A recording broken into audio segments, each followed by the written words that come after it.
নমস্কার বন্ধুরা, আমি সঞ্জয় চৌধুরী বুবাই আর আমার ইউটিউব চ্যানেলে তোমাদের সবাইকে স্বাগত। বিএসএনএল নিয়ে আজকে আবার আমি চলে এসেছি তোমাদের সামনে। আজকে একটা ধামাকেদার একটা রিপোর্ট তোমাদেরকে আমি বলবো। আর বিএসএনএলের যে লাস্ট 3 দিনে যে পোর্ট হয়েছে, কাছাকাছি 70 লাখের কাছাকাছি কাস্টমার যারা জিওকে ছেড়েছে, এয়ারটেলকে ছেড়েছে, তারা বিএসএনএলের সাথে যুক্ত হতে চাইছে এবং যুক্ত হয়েছে। তো এই যে বিএসএনএলের একটা এত বড় একটা জাম্প, একটা সাপোর্ট, এই সাপোর্টটা কি বিএসএনএলকে আবার পুরনো জায়গাতে ফিরিয়ে আনতে পারবে? বিএসএনএল কি নিজেও চাইছে সেই তার যে পুরনো আধিপত্য, যখন বিএসএনএলই ছিল একমাত্র, আদার্স কেউ ছিল না। আর বিএসএনএল কেন এই দুরবস্থার মধ্যে পড়েছে? আজকে বিএসএনএলের যেখানে সবাই 5G নিয়ে ডেভেলপমেন্ট শুরু হয়েছে, যেখানে 5G অলরেডি সব জায়গাতে পৌঁছে গেছে, জিওর 5G নেটওয়ার্ক চলছে সব জায়গাতে, সবার কাছে মোটামুটি 5G ফোন চলে এসছে, সেই সময় দাঁড়িয়েও বিএসএনএল কেন বলছে আমরা এখনও অবধি 4G নেটওয়ার্ক আমরা এস্টাবলিশ করব, 2025-এর মধ্যে হয়তো আমরা 5Gকে ওভারঅল ইন্ডিয়াতে আমরা স্প্রেড করতে পারবো। তো এই বিএসএনএল দুরবস্থা কেন, আজকে পুরোটাই থাকবে আমার ভিডিওর মধ্যে। তোমরা থেকো আমার সাথে, ফার্স্ট থেকে লাস্ট অবধি সব কিছু ডিসকাস হবে এই ভিডিওর মধ্যে। তো প্রথমে আসি বিএসএনএলের যে নতুন এই যে বিএসএনএল থেকে ঝোঁক, মানুষের একদল মানুষ যে বিএসএনএলকে সাপোর্ট করছে এবং পোর্ট টু বিএসএনএল একটা যে ট্রেন্ড চালু হয়েছে, এটা কেন হঠাৎ করে কেন আসলো? তোমরা সবাই জানো যে মোটা ভাই আমাদের মুকেশ আম্বানি, জিও এবং তার সাথে সাথে এয়ারটেল এবং ভিআই ভোডাফোন আইডিয়া, এরা তাদের ট্যারিফ প্ল্যান 350 থেকে শুরু করে 399 লোয়েস্ট যে প্ল্যানটা সেটা বললাম, বাকি আদার্স আপগ্রেডেড তো আছেই প্রচুর প্ল্যান।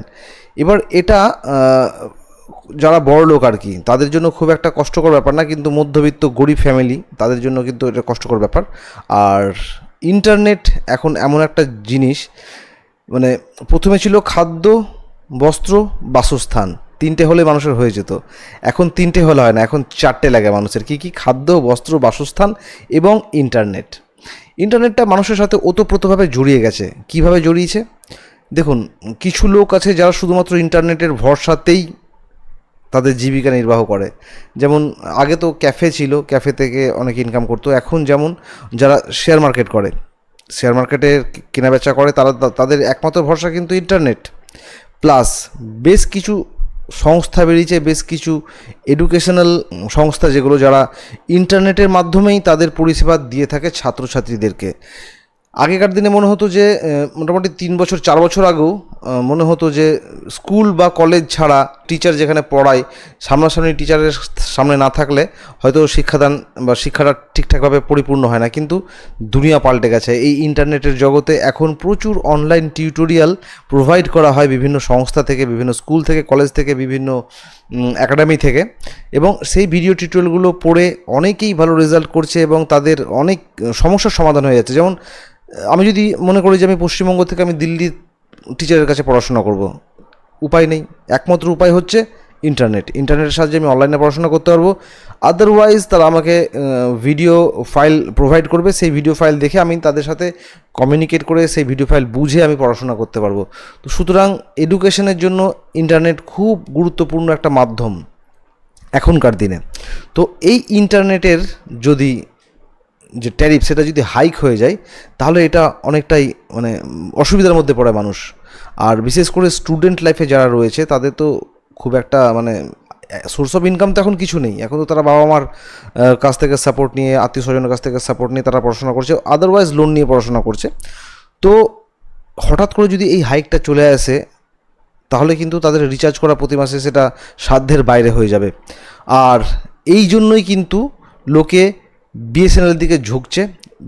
অন্যান্য সিম থেকে, অন্যান্য সার্ভিস প্রোভাইডার থেকে তারা পোর্ট করে বিএসএনএলে চলে আসছে। রাজস্থানের একটা রিপোর্ট তোমাদেরকে আমি বলি, গতকালকের রিপোর্ট। গতকালকে বলবো না, গত 2-3 দিনে 66 লাখ লোক কিন্তু রাজস্থানে বিএসএনএলে পোর্ট করেইছে।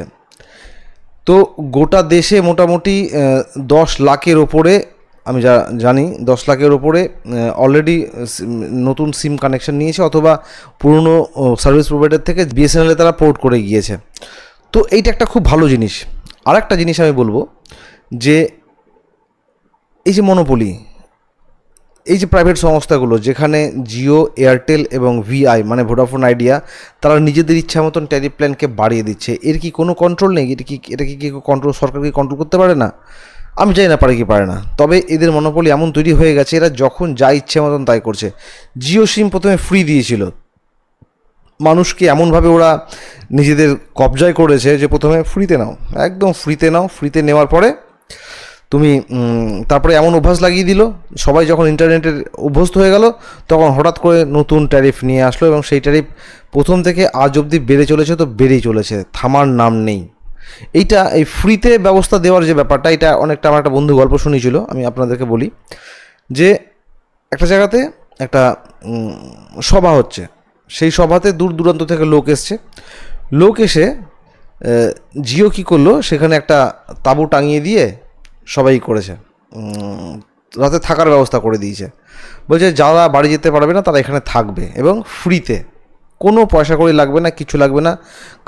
খাওয়া দাওয়া এবং ঘুমানোর সুব্যবস্থা করা রয়েছে, সুন্দর সুন্দর খাট, বিছানা, তোমার চাদর, বালিশ সব রয়েছে। তো খাওয়া দাওয়ার ব্যবস্থা করিয়ে, বলছে বাহ, লোকজন ভাবলো বাহ, এ তো খুব ভালো, এ তো পয়সা লাগছে না, তো চলো কেন থাকবো না। লোকে কী করলো, লোভে পড়ে কিন্তু ঢুকে গেল ঘর সেই তাঁবুর মধ্যে, এবং প্রচুর লোক, প্রায় 100-150 লোককে তারা ফ্রিতে থাকতে দিল। সকালবেলা উঠে তারা দেখে বাইরে থেকে তালা বন্ধ করে দিয়েছে।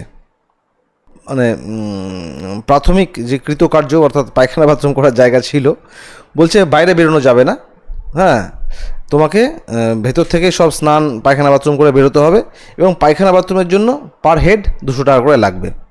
আমরা থাকার পয়সা নিচ্ছি না, কিন্তু পায়খানা বাথরুম করার পয়সা নিচ্ছি। মানে এই হচ্ছে টেকনিক এদের, ঠিক আছে? তোমাকে প্রথমে অভ্যাস করাবে, ফ্রিতে দেবে, তারপরে তোমাকে দিয়ে তোমার হাতটা এমনভাবে বেঁধে দেবে যে তুমি ওখান থেকে বেরোতে পারবে না। তো যাই হোক, এই বিএসএনএল, এই সব যে থার্ড পার্টি যে কোম্পানিগুলো রয়েছে, প্রাইভেট কোম্পানিগুলো, এদেরকে গলা টেপার জন্য এবার চলে এসছে। আচ্ছা, এবার আসি বিএসএনএলের কেন এই দুর্দশা হয়েছে, যেখানে আদার্স কোম্পানিগুলো 5G নেটওয়ার্ক ছড়িয়ে দিয়েছে, সেখানে বিএসএনএল এখনও বলছে 2024-এ দাঁড়িয়ে যে আমরা 4G নেটওয়ার্ক টাওয়ার ইনস্টল করছি। তো কেন এই অবস্থা? বিএসএনএল হচ্ছে সরকারি কোম্পানি। বিএসএনএল কিন্তু প্রথমে 2004 থেকে 2010 অবধি কিন্তু বিএসএনএল লস করেনি। বিএসএনএল কিন্তু মানে সোনার ডিম দেওয়া মুরগি ছিল, সরকারি একটা কোম্পানি, যেখান থেকে সরকার প্রচুর মুনাফা কামিয়েছিল। কিন্তু 2007-এর পর থেকে যত 2G স্পেকট্রাম এবং যত বিএসএনএল ঘোটালাগুলো ছিল, সবগুলো বড় টেন্ডার থেকে শুরু করে ছোটো টেন্ডার অবধি সব জায়গাতে বিএসএনএলের ঘোটালা। আমরা সুপ্রিম কোর্টের, তোমরা তো জানো যে বিএসএনএলের একটা ঘোটালা চলছিল, যেটাকে 2G স্পেকট্রাম ঘোটালা বলা হয়। এই ঘোটালা থেকে কিন্তু বিএসএনএলের অধঃপতন শুরু হয়, এবং তারপরে অনেকবার সিইও চেঞ্জ হয়েছে, টেলিকম মিনিস্টার চেঞ্জ হয়েছে, যে কজনাই এসছে সে কজনাই কিন্তু ঘোটালা করে গেছে, বিএসএনএলকে দাঁড়াতে দেয়নি। যে টাইমে অন্যান্য নেটওয়ার্কগুলো তাদের 4G 5G প্ল্যান করছিল, ইনস্টল করছিল, তারা কিন্তু আস্তে আস্তে নিজেদের জাল বেছাচ্ছিল, নিজেদেরকে আপগ্রেড করেছিল। সেই টাইমটাতে কিন্তু বিএসএনএল কেস লড়ছিল। বিএসএনএল কিন্তু সেই টাইমে পারেনি নিজেকে আপগ্রেড করতে। বিএসএনএল তারপরে একসময় এই কেস এত কিছু পড়ার পরে যখন বিএসএনএল দেখলো যে না, আর হবে না, আর পারা যাচ্ছে না, তখন কী করলো বিএসএনএল, যা যেখানে আছে থাক, আমরা ডেভেলপ করব না, শুধু অন করে রেখে দাও, বিএসএনএল যেমন চলছে তেমন চলুক। এতদিন অবধি বিএসএনএল তাই চলছিল, এবং তারপরে 2010 থেকে এই আজ অবধি, এই যে 14 বছর, এই 14 বছর কিন্তু বিএসএনএল লাভের মুখ তো দেখেনি, বরঞ্চ লসের যে পরিমাণটা ছিল সেটা কিন্তু আস্তে আস্তে আস্তে আস্তে আস্তে আস্তে নিচের দিকে নেমেছে। তো হঠাৎ করে বিএসএনএল, এই যে লোকজন এত করে বিএসএনএলে পোর্ট করছে, এই ট্যারিফ বেড়ে যাওয়ার পর থেকে বিএসএনএলের মধ্যে কিন্তু বিএসএনএল মেরুদণ্ড সোজা হয়েছে। বিএসএনএল কিন্তু এবার ভাবছে যে এবার কিছু করা দরকার। আমাদের সবাইকে কিন্তু বিএসএনএলকে সাপোর্ট করার জন্য, বিএসএনএলকে বাঁচানোর জন্য এগিয়ে আসতে হবে, এবং একটা হ্যাশট্যাগ চালাতে হবে যে পোর্ট টু বিএসএনএল। আমি আরেকটা হ্যাশট্যাগ চালানোর কথা বলবো, সেটা আমি ভিডিওর শেষে বলবো। যদি আপনি বিএসএনএলের পাশে দাঁড়াই, তাহলে বিএসএনএল কিন্তু কামব্যাক করবেই। এবার আসি বিএসএনএল কামব্যাকের কথায়। বিএসএনএল কি সত্যি কামব্যাক করতে পারবে? যদি আমার ওপিনিয়ন চান, তাহলে আমি বলবো হ্যাঁ, বিএসএনএল অবশ্যই কামব্যাক করবে। তার কতগুলো পয়েন্ট রয়েছে, পয়েন্টগুলো যদি আমি একটা একটা করে আপনার সাথে ডিসকাস করি, সেটা হচ্ছে রানিং গভর্নমেন্ট কিন্তু বিএসএনএলকে মানে কি বলবো, অনেক একটা বাজেট দিয়েছে বিএসএনএলকে বাঁচিয়ে রাখার জন্য, বিএসএনএলকে ডেভেলপ করার জন্য। এবং অলরেডি বিএসএনএল কিন্তু, আমি গতকালকার ভিডিওতে আপলোড করেছি, বিএসএনএল কতগুলো টাওয়ার দিয়েছে, কোথায় কোথায় নতুন নতুন টাওয়ার ইনস্টল হচ্ছে, বিএসএনএল কতগুলো টাওয়ার চলছে, আগামী এই বছরে কত কী কী প্রজেক্ট রয়েছে বিএসএনএলের, এর পুরো ডিটেলস কিন্তু আপনি আমার ডিসক্রিপশন বক্সে পেয়ে যাবেন, আপনি চাইলে ওই ভিডিওটা দেখে আসতে পারেন। তো কারেন্ট গভর্নমেন্ট কিন্তু বিএসএনএলকে সাপোর্ট করছে, এইটা হচ্ছে ফার্স্ট গ্যারেন্টি, মোদির গ্যারেন্টি যে বিএসএনএলকে কিন্তু মরতে দেওয়া হয়নি। 2 নম্বর পয়েন্ট হচ্ছে যেটা আরও বেশি গ্যারেন্টি, সেটা হচ্ছে টাটা যুক্ত হয়েছে বিএসএনএলের সাথে। কীভাবে? টাটা কি এখানে শেয়ার কিনেছে? না, টাটা মোটেও শেয়ার কিনেনি। বিএসএনএলের যে টাওয়ারগুলো রয়েছে, প্রতিটা টাওয়ার স্টেশনে একটা করে ওদের তো যে মেশিনগুলো চলে তার মধ্যে সফটওয়্যার চলে, সেই সফটওয়্যারের ডেভেলপমেন্টের কাজ পেয়েছে টিসিএস কোম্পানি, যেটা রতন টাটার। তো টিসিএস কোম্পানি যখন সেই 15,000 কোটি টাকার প্রজেক্ট হাতে পেয়েছে, এবং টিসিএস যেখানে দাঁড়িয়ে যায় সেটা জগদ্দল পাথরের মতন দাঁড়িয়ে যায়, সেই প্রজেক্ট সাকসেসফুল হয়। আর টিসিএস টাটা যেখানে কাজ করছে সেখানে বিএসএনএল কামব্যাক করা অবশ্যম্ভাবী, মানে বিএসএনএল কামব্যাক করবেই। তো বিএসএনএল নেটওয়ার্ক স্ট্রং হয়ে যাবে, বিএসএনএল 4G দিয়েও আমরা অনেক ভালো ডেটা, ভালো হাই স্পিড ইন্টারনেট আমরা পেয়ে যাব। আর 2025-এর মধ্যে টাটার এটা গ্যারেন্টি, টাটা বলেছে এটা, টিসিএস কোম্পানি, যে আমরা যেভাবে সফটওয়্যারটাকে ডেভেলপমেন্ট করছি 4G সফটওয়্যারটা, সেটা এই 2024-এর মধ্যে গোটা দেশের মধ্যে 4G কানেক্টিভিটি আমরা দিয়ে দেব। 2025-এ আমরা শুধুমাত্র হার্ডওয়্যার দরকার নেই, হার্ডওয়্যার চেঞ্জ করার কোনো দরকার নেই, শুধুমাত্র সফটওয়্যারকে যদি আমরা আপগ্রেড করে দিই বা সফটওয়্যারটাকে যদি চেঞ্জ করে দিই, তাহলে এই ইনফ্রাস্ট্রাকচারের মধ্যে আমরা 5G নেটওয়ার্ক কিন্তু দিতে পারবো। এইটা খুব ভালো একটা পয়েন্ট এবং খুব একটা কী বলবো পজিটিভ একটা পয়েন্ট, যেখানে বিএসএনএলকে খুব বেশি হয়তো খরচ করতে হবে না, যেখানে 5G পরিষেবা বিএসএনএল দিতে পারবে। আচ্ছা, আর একটা পয়েন্ট, বেশ কিছু জায়গা রয়েছে যেখানে কিন্তু বিএসএনএলের নেটওয়ার্ক, আমি কালকের ভিডিওতে এটা বলেছিলাম, বিএসএনএল কিন্তু গ্রামে গঞ্জে কোনায় কোনায় পাহাড়ে পর্বতে ছড়িয়ে রয়েছে, যেখানে থার্ড পার্টি কোম্পানি বা প্রাইভেট কোম্পানিগুলো যেখানে পৌঁছায়নি, তারা পৌঁছায়নি, ইচ্ছা করে পৌঁছায়নি, কারণ থার্ড পার্টি কোম্পানিরা ব্যবসা করতে এসেছিল। আর ব্যবসা কোথায় হয়? ব্যবসা হয় শহরের মানুষদের দিয়ে, যেখানে অল্প জায়গার মধ্যে অনেক বেশি লোক থাকে, যেখানে অনেক বেশি লোক বেশি পরিমাণ টাকা খরচ করে, সেই জন্য তারা শহর কেন্দ্রিক ব্যবসা করেছে। তাদের যে মেন যে পয়েন্টগুলো, মেন যে সার্ভিসগুলো, সেগুলো শহর কেন্দ্রিক রয়ে গেছে। তারা কিন্তু প্রত্যন্ত অঞ্চল, প্রত্যন্ত গ্রামগুলোতে পৌঁছায়নি, সেখানে তারা পৌঁছাতেও চায় না। আর যদি চায় তো আগামী 5 বছরের মধ্যে ওরা পৌঁছাতে পারবে কিনা সন্দেহ। সুতরাং আর বিএসএনএল যদি বলি, বিএসএনএল তো প্রাইভেট সংস্থা না, এরা তো মুনাফা কামাতে আসেনি। প্রথমত এরা এসছে মানুষকে সার্ভিস দিতে, মানুষকে পরিষেবা দিতে। আর বিএসএনএলের প্রথমেই ছিল যে গোটা দুনিয়াতে এরা মোবাইল টেলিকমিউনিকেশন এরা ছড়িয়ে দেবে, সেই জন্য এরা পাহাড় পর্বত, মরুভূমি, নদী নালা, গ্রামগঞ্জ সব জায়গাতে কিন্তু এদের টাওয়ার বিস্তার করে ফেলেছে। আর এখনও অবধি বিএসএনএল এই জন্যই টিকে রয়েছে। এটা হচ্ছে বিএসএনএল কেন এখন অবধি টিকে রয়েছে তার একটা বড় প্রমাণ, যেখানে এয়ারসেল, ইউনিনর, তারপরে হচ্ছে টাটা ডোকোমো, এত বড় বড় কোম্পানি যেখানে উড়ে চলে গেল, যেখানে এরা নিজেদের অস্তিত্ব বাঁচাতে পারলো না, সেখানে বিএসএনএল এখনও অবধি কী করে বেঁচে আছে? এই বিএসএনএল বেঁচে আছে মানুষের ভালোবাসাতে। কারণ যেখানে জিও পৌঁছায়নি, যেখানে টাটা পৌঁছায়নি, যেখানে ভোডাফোন পৌঁছায়নি, যেখানে এয়ারটেল পৌঁছায়নি, সেখানে কিন্তু বিএসএনএল অলরেডি বসে আছে স্ট্রং নেটওয়ার্ক নিয়ে।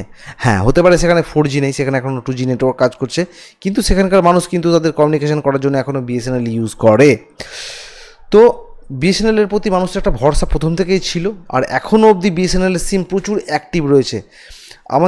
আমিও খুব একটা শহরে থাকি না, আমি কিন্তু গ্রামাঞ্চলেই থাকি। এখানেও আমার বাবার এখনও অবধি বিএসএনএলের সিম রয়েছে, আমার বাবা এখনও বিএসএনএল ইউজ করে। এবং আমার বাড়িতে যদি 15খানা সিম কার্ড ইউজ হয়ে থাকে, তার মধ্যে কিন্তু 5খানা এখনও বিএসএনএলের সিম। আমার নিজস্ব একটা বিএসএনএলের সিম রয়েছে। সুতরাং গ্রামে গঞ্জে প্রচুর লোকের এখনও বিএসএনএল ব্যবহার করে বলে বিএসএনএল কিন্তু এখনও বেঁচে রয়েছে, বিএসএনএল মরে যায়নি। আর বিএসএনএলের কামব্যাক করার পিছনে এই মানুষগুলোই কিন্তু অনেকটা বেশি রেসপন্সিবল, অনেকটা বেশি দায়ী, যারা বিএসএনএলকে কামব্যাক করতে সাহায্য করেছে, বিএসএনএলকে বাঁচিয়ে রাখতে সাহায্য করেছে।